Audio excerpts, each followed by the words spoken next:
Il faut éviter de jouer avec la poudre de piment quand on ne maîtrise pas la direction du vent. Conseil du sage africain au président français Emmanuel Macron qui n'exclut plus la possibilité d'envoyer sur le front ukrainien des troupes de l'OTAN au sol. Simple effet d'annonce ou vraie menace d'une troisième guerre mondiale, analyse de la situation avec le seul consultant au plateau cette semaine, seul mais incontournable, j'ai l'honneur, le plaisir de souhaiter la bienvenue à son excellence Goyou Kegaoui. Bonjour. Bonjour Gilles, bonjour à nos téléspectateurs. Et bon, je me retrouve seul aujourd'hui, c'est pas habituel. Bon, c'est un exercice, on va essayer. Le deuxième consultant empêché par, comme on dit très souvent, empêché par l'imprévu de dernière minute. Voilà. Avant donc d'aborder le sujet du jour, la Russie, l'Ukraine et le président français qui envisage d'envoyer des troupes au sol, si possible. Bon, on va faire un détour au Tchad. Est-ce que la dernière visite du président Idriss Déby chez Poutine lui porte finalement malheur? Parce que dans la semaine au Tchad, il y a eu du rififi, une tentative d'attaque contre le service de renseignement extérieur avec des arrestations et la mort du principal opposant Idriss Déby, Yaya Dillo. Mais pourquoi tu vas mêler ça à la visite de Déby en Russie? Et ça lui porte, quel malheur ça lui porte, puisque la Russie a éliminé son principal adversaire politique. Pour moi, au contraire, si la visite en Russie a un rôle à jouer dans les événements actuels du Tchad, ça se joue en faveur de Déby. Maintenant, ceci dit, le Tchad est habitué à ce genre de problème. Nous, on sait ce que c'est que le Tchad. Déby, Yaya Dillo, l'opposant qu'on a malheureusement tué, c'est incroyable. Moi, j'ai entendu un expert en balistique, j'espère qu'il a raison, dire que en fait, il a été abattu à bout portant, c'est-à-dire qu'on lui a mis l'arme sur la tempe et puis on a tiré. Il n'y avait pas de raison de tuer un opposant. Si le type a pu s'approcher de lui pour lui mettre l'arme sur la tempe, ça veut dire qu'il pouvait l'arrêter. Donc, entre l'arrêter et le tuer, on l'a tué. Et qu'est-ce qu'on fait? Le général Déby, l'autre Déby, tu sais, Gilles, au Tchad, il y a beaucoup de généraux Déby, il y a beaucoup de colonels Déby, les commandants jusqu'au jour, je ne te les compte pas. Donc, l'autre général Déby, qui, pensant que le jeune Kaka Déby n'irait pas loin, est allé se lier à Yaya Dillo, l'opposant numéro 1, croyant que quand Kaka va tomber, ils vont récupérer la mise. Il s'agit de Saleh Itno Déby. Voilà, Saleh Itno Déby. Mais lui, ils l'ont arrêté. Pourquoi ils ne l'ont pas tué? Parce que lui, il est Déby. C'est tout. Sinon, ils auraient pu le tuer comme ils ont tué Yaya Dillo. Mais même ça, Yaya Dillo, mais il est allié, cousin de Déby. Tu te rappelles, en 2021, c'est dans la maison de Yaya Dillo que toutes les catastrophes ont été enclenchées jusqu'à la mort de Idriss Déby. Les gens sont allés arrêter Yaya Dillo. Ils n'ont pas pu l'arrêter. Ils ont tué et son fils et sa mère, qui est allié au Déby. Tous, c'est la même famille en fait. Que les noms changent en Yaya Dillo, en Déby ou en je ne sais quoi, c'est les mêmes.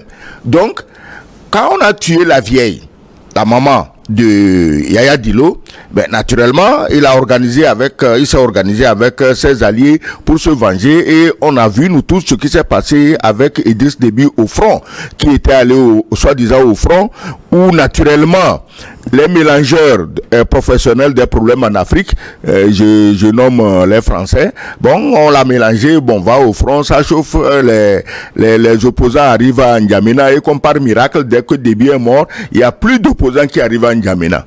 C'est le même cinéma, c'était le même cinéma avec le Mali. Des colonnes de djihadistes marchent sur Bamako, et puis on regardait après, même à la loupe, on ne voit pas un seul djihadiste qui marchait sur Bamako. Donc c'est ce genre d'activité.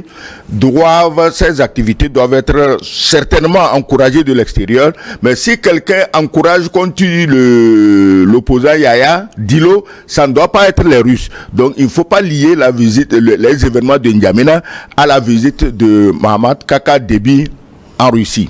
Tout ceci se passe pratiquement à 2 mois de l'élection présidentielle auquel Kaka Déby est candidat. Kaka Déby est candidat si la constitution le lui permet. Pourquoi pas? Kaka Déby, c'est un citoyen tchadien tchadien, et s'il veut être candidat, c'est ce qu'il y a de plus normal. Les autres n'ont qu'à aller l'affronter dans les urnes. Regarde ce que Succès Masra a fait. Mais excuse-moi, mais finalement, c'est un traître, moi je l'avais dit ici, mais il est plus intelligent. Il vaut mieux être Succès Masra, Premier ministre, faire élire Kaka Déby, bon, occuper toujours Premier ministre dans l'espoir que au bout de 20 ou 30 ans, il pourra être président du Tchad. Mais Dilo, il a choisi l'autre voie. Tu vois comment l'affaire se termine. C'est pas du tout bon. C'est pas du tout bon pour lui. Qu'on l'aime ou qu'on l'aime pas, on n'avait pas le droit de le tuer. Et de le tuer de la face. Ben, comment tu veux, toi Gilles? On dit qu'il est allé attaquer le siège des services de renseignement. Quand même. Ceux qui connaissent le Tchad, l'armée tchadienne. Mais combien de troupes il avait, quelles armes il avait pour oser en plein jour, en N'Djamena, aller attaquer le siège des services de renseignement. Il y a quelque chose dedans qui ne tient pas. Dilo, ben, il est opposant, mais il n'est pas fou. Qu'est-ce qui se trouvait au siège du service de renseignement extérieur? Pardon? Ben, quel intérêt avait-il à attaquer le service de renseignement? Oui, parce qu'on aurait arrêté quelqu'un qui était soupçonné de vouloir assassiner un juge et ils sont allés apparemment pour le libérer. Mais ça ne tient pas la route. Ça ne tient pas la route. C'est comme si à Lomé on te disait que bon, des opposants armés sont allés en plein jour attaquer la prison pour libérer quelqu'un. Donc ils vont attaquer la prison contre toute l'armée togolaise, contre toute la gendarmerie togolaise, contre toute la police togolaise. Mais attends, il y a quelque chose qui ne va pas. Yaya Dilo ne peut pas être fou jusqu'à ce point. Mais bon, on dit qu'il a attaqué. Et en riposte, on l'a tué où? On l'a pas tué les armes à la main en train d'attaquer. On l'a tué dans son siège. Tu es sûr que si Yaya Dilo avait préparé un assaut contre le siège des services de renseignement, il serait allé s'asseoir tranquillement dans son fauteuil au siège de son parti? Mais je crois quand même qu'il faut qu'on laisse un peu de place, au-delà des calculs politiciens, il faut qu'on laisse un peu de place à la logique. C'est-à-dire au bon sens. Moi, je ne peux pas organiser une attaque contre un service de renseignement et puis je suis assis dans mon bureau au siège de mon parti. Ça ne se fait pas. Cela dit, pourquoi Emmanuel Macron joue avec le feu en envisageant d'envoyer des troupes de l'OTAN au sol sur le front ukrainien? C'est le sujet du jour. Et bien, si vous êtes intéressé, participez à cette émission en envoyant vos contributions. Vous connaissez le contact via WhatsApp, plus 228 96 08 43 43, plus 228 97 08 43 43. C'est le numéro pour nous écrire en direct. Si vous nous écoutez dimanche à midi à 13h10, nous nous ferons le plaisir de relayer vos contributions. C'est le moment aussi de soutenir cette émission en likant avec votre pouce, partagez New World Forum pour porter loin la voix de l'Afrique qui change, qui bouge. Et surtout, abonnez-vous à notre chaîne New World TV pour recevoir en temps réel nos programmes. Faut-il donner du crédit? Faut-il prendre au sérieux Emmanuel Macron, ses propos lorsqu'il envisage des troupes de l'OTAN au sol en Ukraine? Gilles, je vais d'abord te citer un proverbe de chez toi. Un proverbe éveillé qui dit que Diakpata, Bédevi, Minyaku, que la vipère dit que l'enfant ne connaît pas la mort. Donc l'enfant peut s'amuser avec la vipère, puisqu'il ne sait pas que la morsure de la vipère est mortelle. Donc dans le cas de Macron, c'est l'enfant qui ne sait pas que la vipère est mortelle. C'est Macron qui ne sait pas que la Russie est mortelle. Pas pour lui seul, mais pour toute la France. Il ne sait pas. Moi, à la limite, bon, je vais mettre ça sur l'ignorance, l'émotion du moment. Comme toujours, il doit dire quelque chose pour justifier sa place à l'Élysée. Et il raconte sa vie. Parce que, allons sur le plan technique, militaire, machin.